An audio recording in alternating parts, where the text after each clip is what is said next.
कुछ बातें ऐसी होती है जो सबको बताई जा नहीं सकती और वो बातें बस बताने के तरीके में जो टेरर होता है उससे फील होता है। वैसे ही कुछ असल जिंदगी में हुए सच्चे घटनाओं के बारे में मैं आपको बताने जा रहा हूँ और मैं उम्मीद करता हूँ गॉड से कि ऐसी कोई भी सिचुएशन आपके साथ जिंदगी में कभी भी ना हो।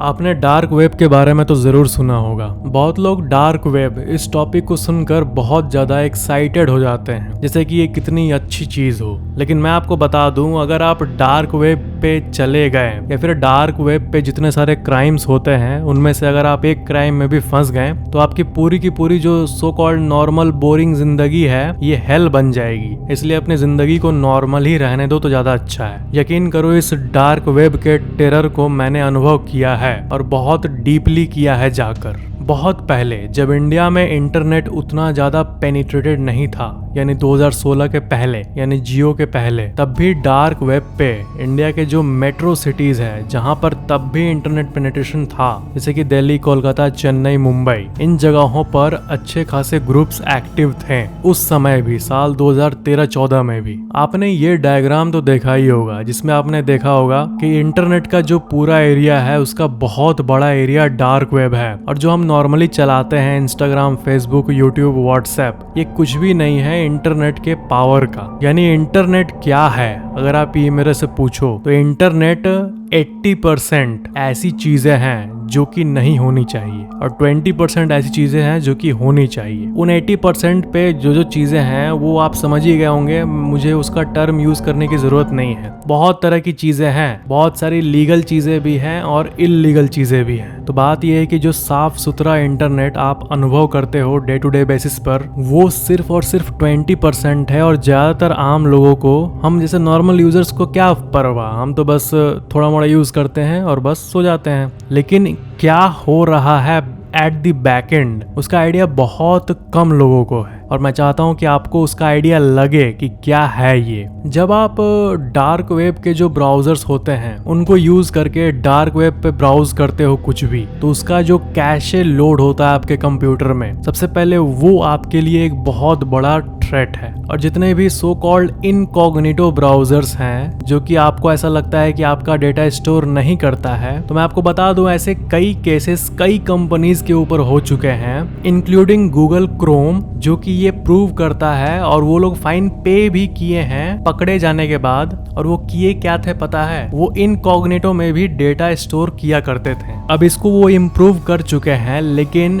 इसका मतलब कि आप किसी भी ब्राउजर पे ट्रस्ट नहीं कर सकते हो। कोई डार्क वेब पे जाता है, इल्लीगल बंदूक सर्च करता है, यानी डार्क वेब को पता चल जाएगा कि आपको बंदूक का शौक है, तो आपका डेटा चला गया डार्क वेब में। डार्क वेब पे ऐसे कई लाइव स्ट्रीम्स चलते हैं जिस पर ना आप यकीन कर सकते हो, ना मैं, ना आपका कोई परिवार वाला। ऐसे कई लाइव स्ट्रीम्स चलते हैं जिसमें ह्यूमंस को खाते हुए दिखाया जाता है। मुझे ये सब बोलने का बिल्कुल भी मन नहीं कर रहा है, लेकिन मैं आपको बता दूं, डार्क वेब पर ऐसे कई स्ट्रीम्स चल रहे होते हैं जिसमें ह्यूमन को खाते हुए, जैसे कि ह्यूमन कैनिबलिज्म कहा जाता है, उसको लाइव शो किया जाता है और लोग उसके लिए सुपर चैट करते हैं। यानी जो लाइव स्ट्रीम में पेमेंट्स होता है, ऐसी एक गंदी दुनिया, एक अजब दुनिया डार्क वेब पर मौजूद है। कई आतंकवादी ऑर्गेनाइजेशंस डार्क वेब से ही डेटा लेकर कई लोगों को हायर करते हैं। क्या है कि डार्क वेब को वही एक्सप्लोर करते हैं जो बहुत इंटरेस्टेड है टेक्नोलॉजी और ये सब चीजों में। तो एक्स्ट्रा क्यूरियोसिटी और एक्स्ट्रा एनर्जी वाले लोग यही मिलेंगे ज्यादातर आपको डार्क वेब पर। नहीं तो एक नॉर्मल इंसान तो डार्क वेब के बारे में जानता ही नहीं है, अवेयर ही नहीं है और लाइफ टाइम अवेयर होगा भी नहीं। आप जो जो सोच सकते हो, आपका माइंड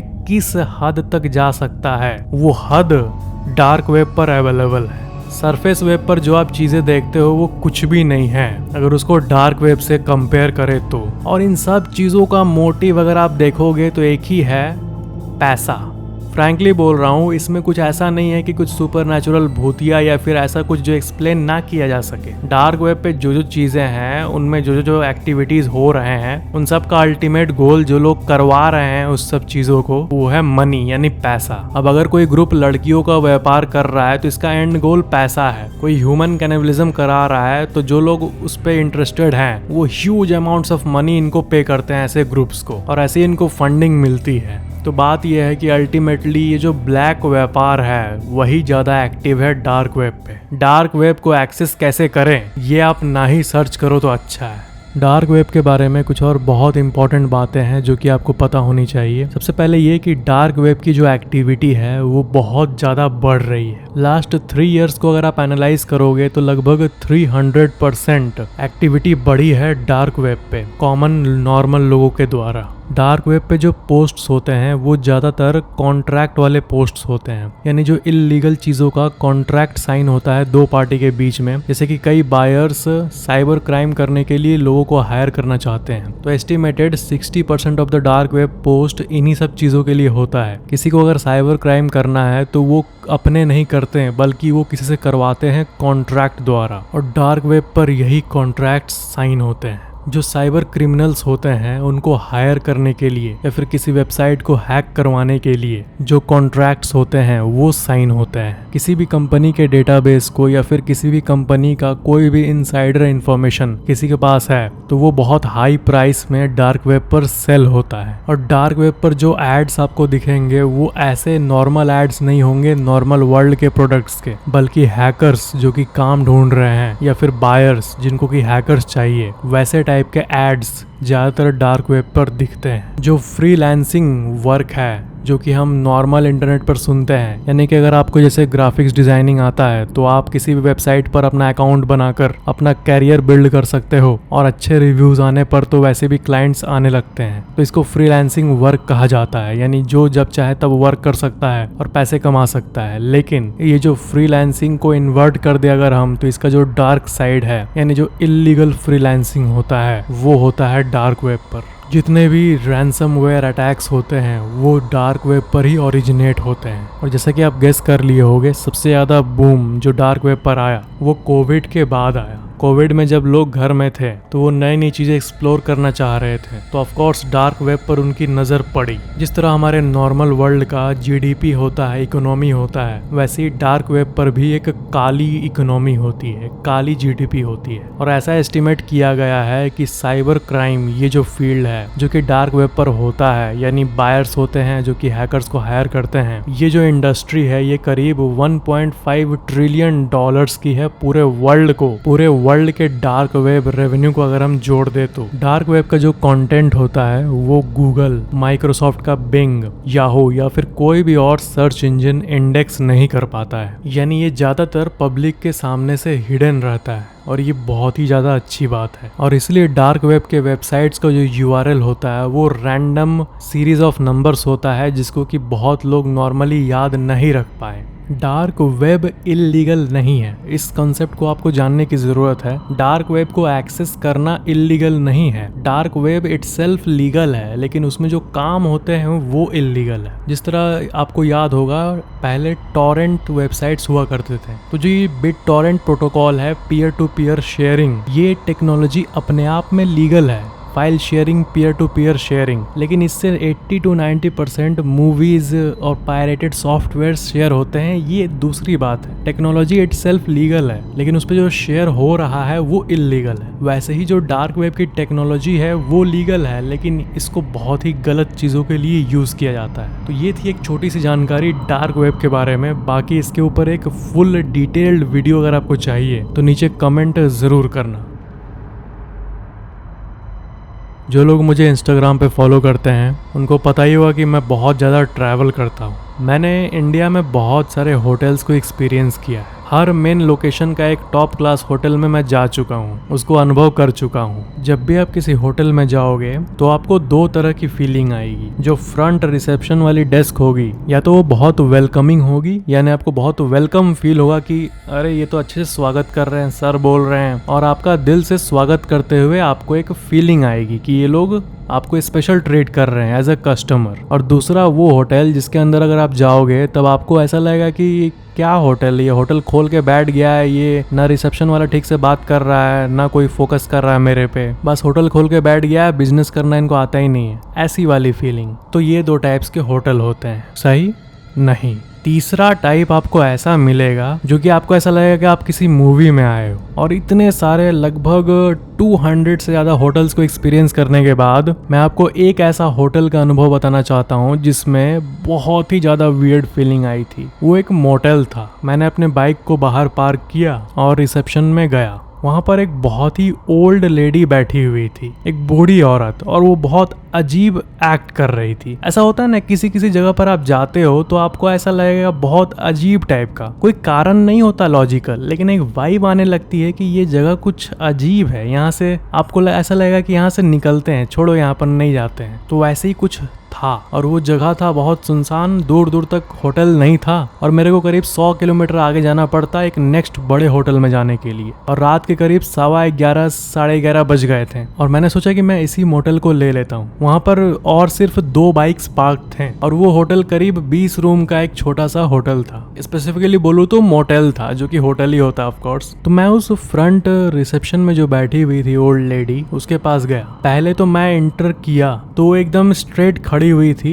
ऐसा लगा मुझे कि उसको कोई डिजीज होगा, मे बी वियर्ड एक्ट कर रही है। उसके बाद मैंने उसको अपना डेटा दिखाया कि मैंने ये बुक किया है और उसके बाद वो कंप्यूटर में डेटा एंट्री करने लगी। वहाँ पर बगल में एक बूढ़ा इंसान न्यूज़पेपर पढ़ रहा था रात के 10 बजे और वो मेरे को एक अजीब तरह से देख रहा था। ऐसा नहीं कि मेरे को जानता था, ऐसा कुछ नहीं। वहाँ पे कोई था नहीं पहली बात, और वो अजीब तरह से देख रहा था। ऐसा जो मूवी का सीन होता है ना, ऐसा क्रीपी टाइप का, जिसमें एक वियर्ड नज़र से देखते हैं एक ओल्ड पर्सन और बिना पलक झपकाए देखते रहते हैं, कुछ ऐसे ही लगा। पहले तो मुझे लगा कि यहाँ से चल जाना चाहिए, बहुत अजीब एक्ट कर रहे हैं। ऐसा लग रहा था कि उन दोनों के दिमाग में कुछ चल रहा है मेरे को लेके। तो मैंने उनसे पूछा भी, क्या आप मेरे को जानते हो, मेरे को आप कहीं पे देखे हो? तो उन्होंने ऐसा कुछ रिप्लाई नहीं किया, सिर्फ ऐसे मुंडी डोलाया ना, कुछ आवाज़ नहीं निकल रहा था उन दोनों के मुंह से। फिर उन्होंने मेरे को चाबी दिया तो मुझे लगा कि मे बी उनको कोई वॉइस की प्रॉब्लम होगी या फिर वो बोलते नहीं होंगे। उसके बाद मैं उस रूम में गया। रूम में जाते ही एक अजीब सी स्मेल आई। जब आप सड़क में ट्रैवल करते हो तो किसी जानवर की डेड बॉडी होती है तब कैसी स्मेल आती है, वैसी बिल्कुल स्मेल आ रही थी। तो मुझे लगा कि ये मोटेल उतना एक्टिव नहीं है तो इसलिए मे बी ऐसा स्मेल आ रहा होगा। उसके बाद मैं रूम के अंदर चला गया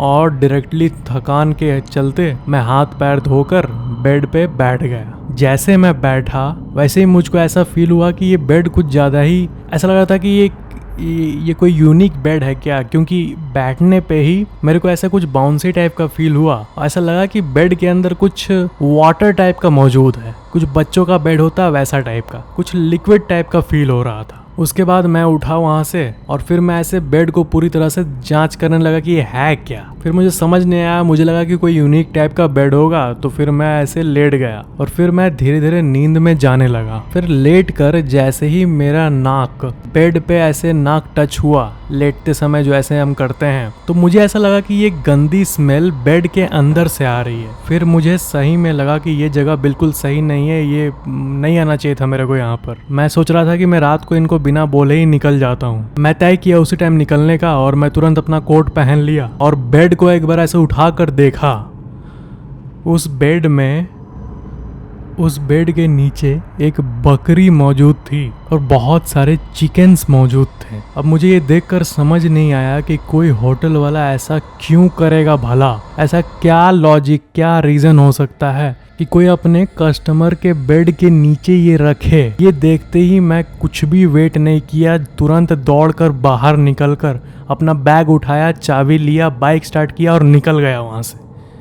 ये टाइम मैं आज तक नहीं भूला, ना कभी भी भूल पाऊंगा। मुझे तो मन कर रहा है कि उस होटल का नाम पब्लिक कर दूं आप लोग सबके सामने, लेकिन ये सही नहीं है पब्लिक करना ऐसे, क्योंकि मैं भी श्योर नहीं हूँ कि वो ऐसा क्यों किए। क्या उनकी कोई गलती थी या फिर क्या था ये एग्जैक्टली इतना वियर्ड अनुभव। तो मैं सिर्फ ये जो लॉ अथॉरिटीज़ हैं उनको रिपोर्ट किया। चाहता तो हूँ आप लोग के सामने भी उस होटल का नाम बताने, लेकिन नहीं कर पाऊंगा, क्योंकि ऐसे किसी भी पब्लिक प्लेस को हम डायरेक्टली डिफेम नहीं कर सकते विदाउट इन्वेस्टिगेशन। इतने सारे होटल्स में से ये जो अनुभव है इस प्लेस का, ये अनफॉरगेटेबल है।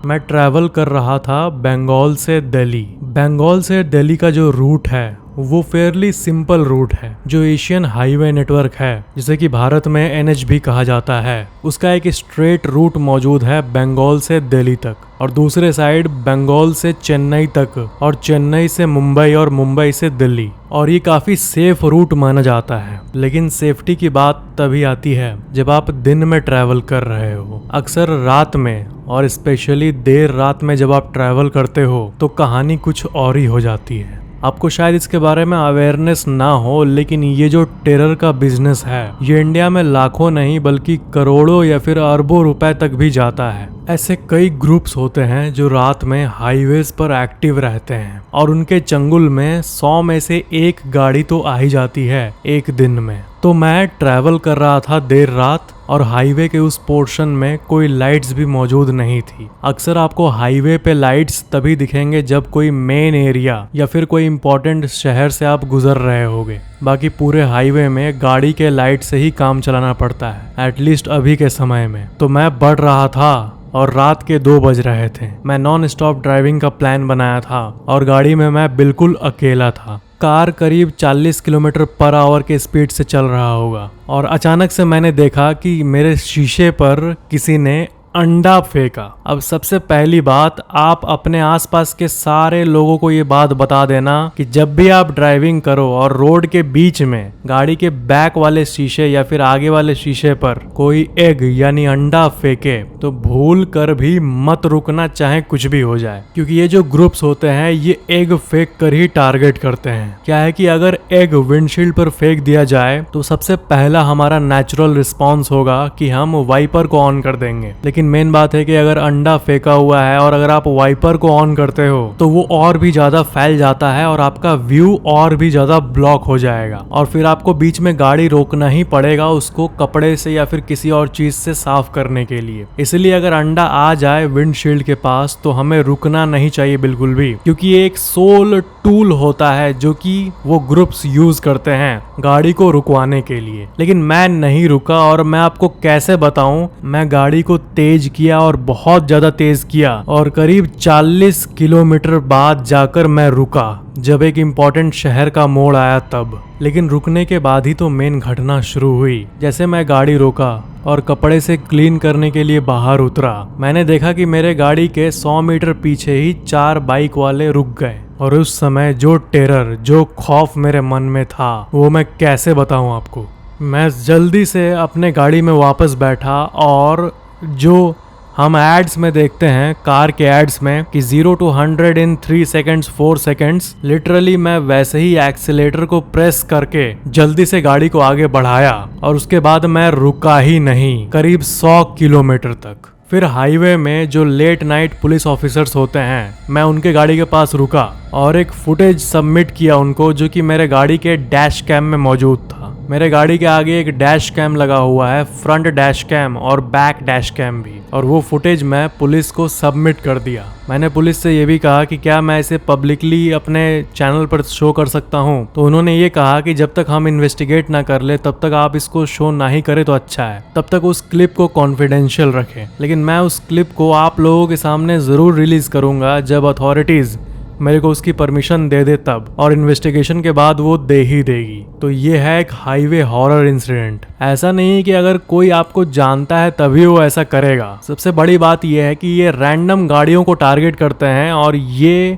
अनलकीली मेरा ही गाड़ी निकला। शायद उनको पता नहीं था कि मेरे गाड़ी में डैश कैम भी मौजूद है, और वो भी 4K डैश कैम, जिसके चलते होता ये है कि रात हो या दिन हो और चाहे कोई फेस कितना भी दूर मौजूद हो, वो इतनी हाई क्वालिटी का डैश कैम है कि वो साफ साफ सारे फेसेस को कैप्चर कर लेता है। लेकिन ज्यादातर ऐसे जो लोग हैं वो अक्सर फेस पर मास्क लगाकर चलते हैं, इसलिए डैश कैम का कोई खास फायदा होता नहीं है। और जो लोग ऐसे हाईवेज पे काम करते हैं उनका जो बाइक का नंबर प्लेट होता है, या तो नंबर प्लेट नहीं रहेगा या फिर नंबर प्लेट फेक होता है, नहीं तो नंबर से कोई भी गाड़ी की डिटेल निकल जाएगी, किसी भी ऐप पे आप देख पाओगे। लेकिन ऐसे जो ग्रुप्स होते हैं इनकी गाड़ियों का नंबर अगर आप एप्स में डालोगे या फिर सरकारी वेबसाइट पे डालोगे तो आपको नो डेटा फाउंड दिखेगा, क्योंकि ये रियल होते ही नहीं है। तो ये था आज का वीडियो। आई होप आपको ये पसंद आया होगा और आपको बहुत सारे एक्सपीरियंसेस जानने को मिले होंगे जिसका कि आप खुद इस्तेमाल कर सको और आप कभी ऐसे प्रॉब्लम्स में ना पड़ो। Thank you for watching this video. Channel को सब्सक्राइब सब्सक्राइब करके बेल आइकन जरूर ऑन कर लेना। मिलते हैं अगले वीडियो में।